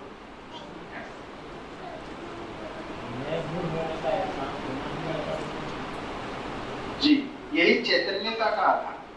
देखिए क्या मजेदार बात है, आप जैसे कोई व्यक्ति किसी कारण से बेहोश होता है, उसको क्या बोलते हैं, अचेत हो गए, है ना, एक शब्द होता है, और जागरूक होने के लिए बोलते हैं सचेत हो जाए। तो अचेत और सचेत में क्या अंतर है, अगर दोनों स्थितियों को देखें तो जो अचेत होता है उसको अपने होने का भी नहीं पता, उसके आसपास क्या घटित हो रहा है इसका भी नहीं, और जो सचेत होता है उसको अपने होने का भी पता है और अपने को संरक्षित रखता है आसपास जो कुछ हो रहा है उससे, है? तो इसके अंदर चैतन्यता का पहला लक्षण पता चलता है हमें। चैतन्य होने का मतलब है अपने होने का भास है, लेकिन इसके साथ ही अगर मैं हूं तो मुझसे अलग भी कोई चीज नहीं। तो आप भी हो, एक कुर्सी भी है, बिल्डिंग भी है, पेड़ पौधे भी है जी, तो इसमें अब दो भाग आ जाते हैं, एक मैं हूं और एक अन्य। तो अपने होने का भास और दूसरों के होने का भास, दूसरी वस्तुओं का भास। तो मैं हूं, संसार है, ये दोनों चीजें आ जाती, यही चैतन्यता है मूल। अब मानव के अर्थ में चैतन्यता नहीं बोलते, उसको संचेतना कहते। उसमें क्या है, उसमें समझदारी पूर्वक चीजों को देखना है ना, उसके अंदर चीजों के कारण और प्रयोजन से जोड़ के चीजों को देखना, समझदारी पूर्वक चीजों को देखना समझना। एक लेवल है जहाँ पे विकसित मस्तिष्क प्रारंभ हो गया है और आशा बंधन प्रारंभ हो गया है। तो यहाँ दो चीजें शुरू हो जाती हैं, एक तो आशा बंधन है, दूसरा सुख दुख की अनुकूलता और प्रतिकूलता, जिसको आपने बोला। अब इसके बाद में सुख दुख रूपी, इसको नाम दिया सुख दुख, पर उसमें अनुकूलता और प्रतिकूलता ही है। उसके अंदर सुख इससे भी नहीं है कि इसका प्रयोजन नहीं सिद्ध हो रहा है इसलिए उसको दुख हो रहा है, या कारण समझ में नहीं आ रहा। उसका सुख है शरीर के लिए कुछ प्रतिकूल हो रहा है तो दुख है, और शरीर के लिए कुछ अनुकूल हो रहा है तो सुख, उसको सुख दुख बोला। अनुकूलता प्रतिकूलता को सुख दुख बोला है। हाँ, जीवों के संदर्भ, जीवों के। अब एक थोड़ा सा इसी से लिंक क्वेश्चन है कि जैसे चिंपैंजी या जो जानवर ट्रेंड हो सकते हैं, समझ सकते हैं, उनके अंदर क्या लेवल पड़ता है? उनके अंदर मानव का संकेत ग्रहण करने की क्षमता है। उस क्षमता के आधार पे हम उनको ट्रेनिंग दे देते हैं, सीखने की उनके अंदर अडैप्टेशन की एबिलिटी है। आशा से ऊपर विचार की इच्छा बढ़ती है। आशा विचार इच्छा उनमें है आंशिक, ठीक है ना। विचार आंशिक है, इच्छाएं आंशिक शरीर के अर्थ में है, उसी को हम थोड़ा सा और प्रखर करा देते हैं। मतलब कंपनात्मक गति और बढ़ जाती है, थोड़ा ऊपर के वहां तक नहीं छोड़ देते। कंपनात्मक गति बढ़ती है नहीं बढ़ती है ऐसा बोलना उचित नहीं। विचार इच्छा का जो लेवल है वो थोड़ा और ऊपर उड़ जाता है। उसी लेवल में उसका और अच्छा प्रयोग करने लगता है। जैसे आप हम में हम 4.5 क्रिया में सब है, कोई बढ़िया गणित कर लेता है, कोई बढ़िया म्यूजिक कर लेता है, कोई बढ़िया भागदौड़ कर लेता है, इसमें हम 4.5 क्रिया में ही कर रहे हैं। अच्छा, दूसरी चीज उनका जो प्रयोजन होता है हर जीव के प्रयोजन के साथ, तो जैसे बंदर है उसको पेड़ पे चढ़ना आता है तो बाकी जीव को नहीं आता, तो अपने प्रयोजन के अर्थ में भी ऐसा लगता है कि ये ज्यादा ट्रेंड हो सकता है, ज्यादा ट्रेंड नहीं हो सकता। देखिए उन सब में सबसे मूल प्रयोजन है जीने की आशा, जीना चाहते हैं। जीने की आशा के लिए उन्होंने जिस शरीर को अपनाया है उस जीवन में उस शरीर की कुछ अपनी योग्यताएं हैं और कुछ सीमाएं हैं। बंदर जो है वो एक पेड़ से दूसरे पेड़ पे छलांग लगा सकता है, जा सकता है ना। कुत्ता उस काम को नहीं कर सकता, उसके शरीर की अलग वो योग्यता है। इस तरीके अपनी अपनी शरीर की योग्यता के अनुसार अपनी जीने की आशा को व्यक्त करते हैं, है ना। बंदर पेड़ से कूदता फांदता, उसके ऊपर लगे फल फूल जो कंद है उसको खाता रहता है। कुत्ता है वो किसी और चीज को खाता है। इस तरीके से वो अपनी जीने की आशा को पूरा करते हैं। मूल प्रश्न ये था कि जीव संसार जहाँ से विकसित मस्तिष्क शुरू होता है और वहाँ से लेके मनुष्य तक की हो जाती है, मनुष्य में भी चेंज आते हैं, योग्यता अनुसार धीरे धीरे करके ऊपर होता है। तो इस जो बीच का लेवल है, एक विकसित मस्तिष्क शुरू होने से लेके मनुष्य तक पहुँचने के बीच का जो क्रम है, उनमें आशा विचार इच्छाओं के लेवल पे क्या चेंजेस आते हैं? मैं आपके प्रश्न समझ गया। आप बोल रहे हो कि उनमें कोई गुणात्मक अंतर है क्या? है ना, ये पूछना। हाँ है, तभी उसको नाम दिए जीवनी क्रम। क्रम का मतलब होता है कुछ कम, थोड़ा अधिक, थोड़ा अधिक, थोड़ा अधिक। तो क्या उनके अंदर गुणात्मक कुछ विकास हो? क्या विकास को कैसे देखें? तो पता चलता है कुछ जीव होते हैं अपने जो वंश है उसके प्रति थोड़े कम सक्रिय, कुछ थोड़ा अधिक सक्रिय। इससे उनका दिखता है कि वो नहीं पाते। दूसरा दिखता है कुछ जीव हैं जो आपस में ज्यादा अधिक तालमेल बनाते हैं, कुछ जीव हैं जो आपस में कम तालमेल बनाते हैं। झुंड में तो अधिकतम रहते हैं, लेकिन उसके अंदर तालमेल कुछ की, जैसे बोलते हैं कि हंसों का जोड़ा पूरा समय साथ रहता है ना, तो उनके अंदर उनके जो साथ हैं वो लंबे अरसे तक चलने वाले चीजें, ऐसी चीजें हमारे उसमें देखने को। जो जीवन पर मानव का स्ट्रक्चर है, क्या उसको हाइपोथेसिस कहोगे अभी? हाँ बिल्कुल, जब तक प्रमाण नहीं है तो हाइपोथेसिस। तो आपको पूरे दर्शन में जो आपने इस परमाणु की बात करी, हाँ। तो वो बेस जो था, हाँ। उसका मेन पर्पस क्या था? मतलब उसका मेन पर्पस मैं समझा नहीं आपका प्रश्न क्या? जैसे आपने जीवन परमाणु में एक बीच में आत्मा लगाई, आसपास उसके बाद बुद्धि लगाई, फिर चित्त लगाया, वृत्ति लगाई और फिर मन लगाया। तो इस चीज को आपका मेन पर्पस क्या था इसको डिफाइन करना, कि जैसे हम क्रिया करते हैं उसके बेसिस पे आपने उसको ऐसे डिफाइन किया कि यहाँ पे बुद्धि है, यहाँ पे मतलब। मैंने तो जो नागराज जी ने बताया उसी को व्यक्त कर, मैंने भी बताया, उन्होंने ऐसा बताया, मैंने उनसे प्रश्न किया, उसका तर्क मैंने बताया कि हाँ ये ठीक लग रही, सुनने में ठीक है, मैं सहमत हो गया उसके साथ, और उसकी कुछ बातें उससे स्वीकार भी हो गई, उनको जीने में प्रयोग करके देखा, उसके जो फल परिणाम आए उससे मेरा उत्साह बढ़ता रहा, इसलिए मैं उसको बताना शुरू कर दिया। ठीक है भैया जड़ परमाणु जीवन गठन पूर्ण जीवन बन गया, तो इसको ऐसे भी समझा जाए कि जड़ परमाणु में जो क्रियाएं थी, ताप दाब विद्युत, वो इवोल्व होके यहाँ पर आ गई आशा विचार इच्छा के रूप में, हो सकता है? हाँ, जड़ शक्तियां ही चैतन्य शक्तियों के रूप में परिवर्तित परिमार्जित हो, ऐसे ही। तो विचार का जो मूल स्वरूप है वो विद्युत है, ऐसा समझे में? उधर मत जाइए, वो सब ऐसा डायरेक्ट कॉरेस्पॉन्डेंस नहीं बनता, उसकी जरूरत भी नहीं। और ये मोटी बात ठीक है कि जड़ शक्तियां ही परिमार्जित होकर चैतन्य शक्तियों के रूप में परिमार्जित। हाँ हाँ ठीक है, अब ब्रेक करते हैं, ठीक है, चलिए, धन्यवाद।